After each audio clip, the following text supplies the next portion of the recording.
ñu ngi leen di nuyu di leen jaajëfal yéen ñi suivre chaîne bi di xalaat TV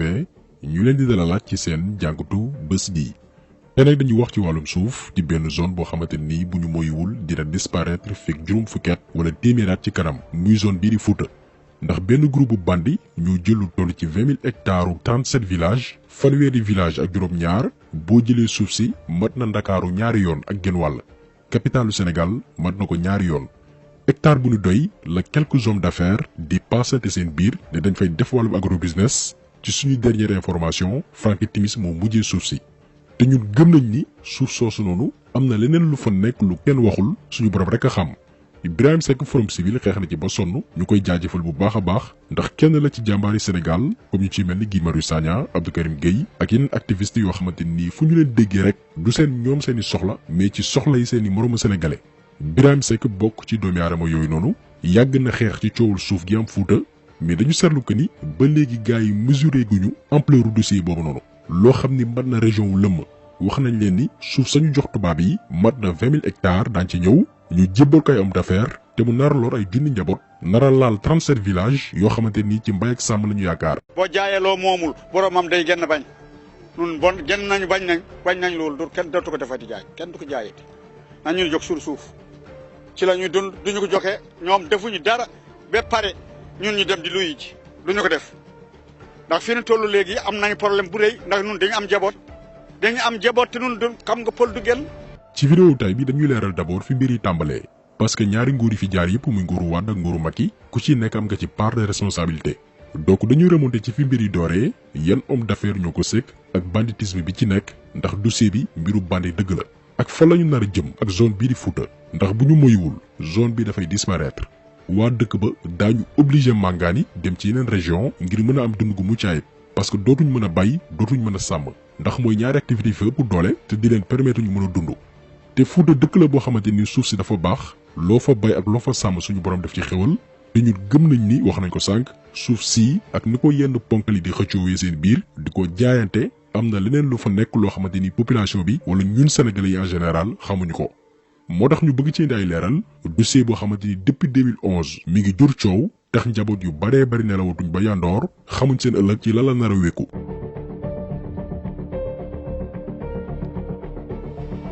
ñoo ngi ci atum 2010 seen éthanol SA seen huile dinañ ñëw ci ñan ñoo moom groupe yooyu noonu ak mafia bi nekk ci biir. ñoom dañu amoon projet wu bay wàllum graine de tournesol ngir defar ci li ñuy woowee bioéthanol genre carburant la boo xamante ni du lor alam gi maanaam dafay protéger environnement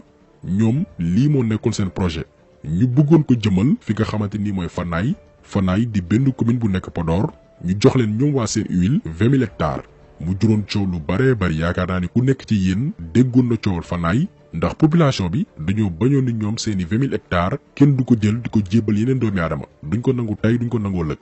ay manifestation yu métti amoon fa ñaari doomi aadama ñàkk ci seen bakkan ñu baree amoon ci ay gaañu histoire boobu waroon na Sénégal juróon fi coow lu rëy ba Maître Wade dellu ci ginnaaw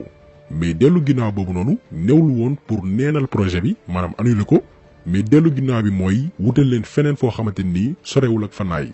ci lañ délocaliser projet bi jële ko Fanaay yóbbu ko ci réserve naturelle bi nga xamante ni mooy Njaayel décret baa nekk nii ñu ngi ko signé le 20 mars 2012 kañ lañ ko signé période campagne présidentielle yu 2012 maanaam bi Macky Sall ak Maître Wade di dem deuxième tour sénégalais yi ñëpp ñu ngi concentré woon ci élection yi ñu nekk ci jàppal Wade bàyyil Macky période boobu noonu la ñu profité signé décret bii nga xamante ni moo jox waa seen huile lu toll ci 20 000 hectares fi nga xamante ni mooy Njaayel kenn yëgul maanaam dañoo régler problème mu Fanaay ba noppi créé waat beneen problème ci beneen dëkk looloo tax ñu naan on règle pas un problème par un problème jafe-jafe kenn du ko saafara ak beneen jafe-jafe mi ngi mel ne ngay def la ñuy wooyee suul bukki suli bukki loolu la nguuru Wade defoon Macky Sall nag gannaaw ba mu faloo daal di koy gis ñaawlu ko ba fi ñaawlu yam ni mbir yi wàllum njuuj jaaj la tegul ci yoon. 20 000 hectares de terre qu'on donne à une entreprise dans des conditions nébuleuses. moom Macky Sall moo wax lii di ñaawlu 20 000 hectares yi ñu jébal ñoom seen huile taxaw nag ne dafay neenal projet boobu noonu ndax arrangé wul population ba mais comme que dossier bi wax nañ leen ko ay bande yu mag a mag ñu ko sekk kenn xamul fan la ñu jaar ak Macky Sall xëy na bés dina ñëw mu leer ba moom Macky Sall delluwaat ci ay kàddoom daal di weddi boppam mu daal di valider projet 20 000 hectares boobu noonu le 6 août 2012 décret baa nekk nii ngeen di seen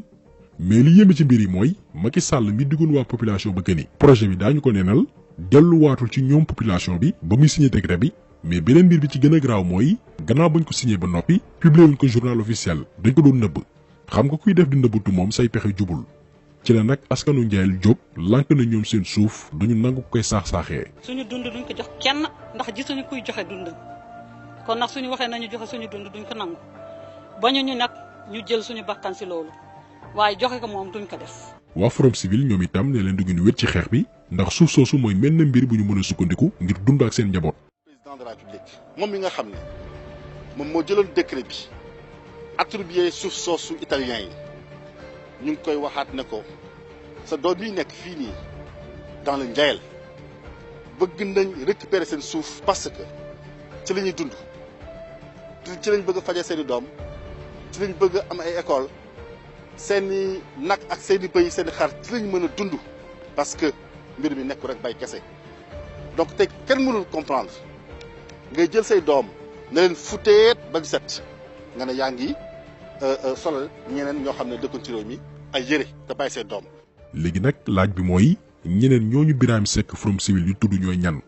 bandi yooyu ànd ak Macky Sall ngir jël suuf si fan la ñu féetee maanaam ñen ñoo làkku ci ginnaaw seen éthanol ak seen huile ñan la. projet bi ci boppam benn groupe italien bu ñaan ABE muy agrobioéthanol ñoo ko moom à 75% ci atum 2010 jàpp 2011. benn waay bu wuyoo ci turu Benjamin Dumé moo ko jiite woon mu ànd ceeg homme d'affaires sénégalais bii di Gora Seck moom Gora Seck mi ngi ci am 25%. mais kan mooy Benjamin Dumé. Benjamin Dumé benn escroc la boo xamante nii ci blanchiment d'argent lay dox lewal xaalis bu baaxul mi ngi bàyyeekoo réewum Israël mais par la suite dafa changer nationalité nekk brésilien gannaaw tuux duna yu baree bari yi mu def bañ na ko ba biñ koy jox 20 000 hectares yi ci turu entreprise am bii di ABE entreprise bi société écran la woon. société écran boo ko déggee mooy këru liggéeykaay boo xamante ni ci tur rek lay am mais dañ koy créer la plupart pour lewal xaalis par exemple benn misaal kese la leen di jox benn waay mën a dugg ci li ñu woowee wàllum trafic de drogue am ci ay milliards yu baree bari mais mënul déclarer que ni xaalis bi xaalisu drogue la. léegi ni muy def mooy dafay créer benn société écran ne xaalis bi fii la jógee xeetu entreprise yooyu nag la Benjamin Dumé créé woon biñ koy jox suufu Sénégal d'après certaines informations yu bàyyi ko ci ONG Grain. ONG Grain benn organisation internationale la buy taxaw baykat yi ci àdduna wërngal këpp ba ñu defee woon seen recherche ñoom sax nee nañ waa ji dañ ko yónni mandataire la woon am na yeneen tur yu nekk ci dossier bi yoo xamante nii ba léegi xamaguñ leen. d'ailleurs moom Benjamin Dumé en 2014 lañ ko teg loxo ci wàllum juuj njaaj ndax moom ak ñim sekkal projet bi Sénégal tegante dil dafa amoon seen biir comme niñ ko waxee ci njëlbeen bi yëfi wóoyu la gannaaw gi lañ ko teg loxo moom Benjamin Dumé problème daal di am moom ak ñoom Gora Seck ba seen projet bi ba ñu bëggoon def fële nga xam ne mooy Njaayel daga tembe liggéey yëpp arrêté. léegi nag gannaaw ba projet bi arrêté normalement waxtu bu dajee gëstu lay doon population bi ànduñ ci parce que bu amee dootuñ bay dootuñu itam sàmm léegi comme que projet bi am na problème ña ko sekkoon ñu ngi tamati dëmm seen biir liy yoon mooy ñu daldi ci profito delloo askan wa seen suuf mais defuñ loolu. en 2018 dañoo jaay projet bi yeneen investisseur daal di koy tuddee les fermes de la Teranga ñan ñoo làkku ci ginnaaw ñu ne benn société bu ñu naan Agro Industrie Corp la société boo xamante nii ñi ngi ko enregistré fi nga xam ne mooy Île Caïman bokk ci les paradis fiscaux. paradis fiscaux foo ko déggee mooy dëkk yooyu nga xamante nii mën nga sàcc ay milliards yu dul jeex am xaalis bu lewul moo xam fu mën di jógee nga daw làq ko foofu noonu tranquillement te kenn bañ a xam yow denc nga foofu xaalis. bande yu mag yi yëngu ci wàllum business yëpp fa la ñuy enregistrer seen entreprise foofu itam la ñu nëbb seen xaalis. société bi nga xamante nii nag moom mujjee suufu Njaayel bi moom lañ ko mujjee jaay benn ci paradis fiscaux yooyu noonu lañ ko créé muy Île Caïman. Benjamin Dumé moom benn société écran la créé woon investisseurs yu bees yi ñoom Île Caïman la ñu enregistré entreprise bi lii dafay firndeel encore une fois que seeni mbir dara leeru ci. par la suite le village yi nga xamante nii ñoom la projet bi impacté daal di découvrir que ni Frank Timis mi ngi ci biir moo làqu ci mbir yi Aliou Sall sax moo nekkoon consultant am. ndeke foofu lañ ko dugaloon ngir am suuf soosu nga xam ne moom moo nekk Njaayel tolloog 20,000 hectares nga xam ne tey gis nañ ci ay information comme quoi que ne kii nga xam ne moom mooy Frank Timis mu ne am na ci titre foncier mu nekk nag lu ñu yéeme sénégalais lambda bi mënul am titre foncier ku digg doomu bi mënul am titre foncier waaye Frank Timis ba nga xam ne Roumanie la jóge am titre foncier si 20,000 hectares ci suufu Sénégal tey mi ngi nekk ci city bu Londres ci ay marché du wut ay partenaires ya nga xam ne ñoom ñoo koy jàppale mu xool na mu exploiter suuf soosu te suuf soosu mi ngi tey ci ay communes ya nga xam ne daanaka seen suuf jeex na boo xoolee ronk seen suuf jeex na ñiic daanaka li ñu dese bëriwul nan la ñuy fexee nan la nguur mën a seetaane ba ñu jox 20 junni hectares wala 20 junni hectares ak juróom ab étranger pour après moom mu dem xooli nan la mën a amee ay bailleurs. donc ñu ko déggandoo waa ji dem na sax ba am titre foncier ci zone boobu noonu lii mooy xew Sénégal particulièrement ca Ndiayel te mu concerne ay villages yu bëree bëri te li leen bëgg a naxee mooy bu projet bi sottee seeni doom ñoo ciy liggéey alors que loolu c'est complètement faux non seulement ñi ci am chance liggéey du bëri ñu néew lay doon te ñi nga xamante ni daañu leen jël ay liggéeyu ñàkk solo leen di defloo ñu leen di fay as néew kon bàyyi leen ak seen suuf ñuy bay di sàmm di ci yor seen njaboot état bu dee bëgg na leen dimbali ñu financer leen ñu yeesal anam gi ñuy bàyyee loolu moo gënoon ci ñoom te itam moo gën a yenu maanaa mais jël suufu Fuuta bi jox ay étranger ñàkkloo waa population bu ñu pauvre ngir wëlbatiku utiliser seen coono boobu noonu di leen fay pour ay meeting politique loolu population bi ci boppam ñoo ko war a bañ donc il faut que ñu comprendre politique gu Macky Sall biir Fuuta dafay jël doomi Fuuta yi fa leen ay ministre ak ay DG ñu yaakaar ni daf leen bëgg fekk bëggu leen ci suuf ñu ngi négocier seen suuf ay hectares di ko jox ay tubaab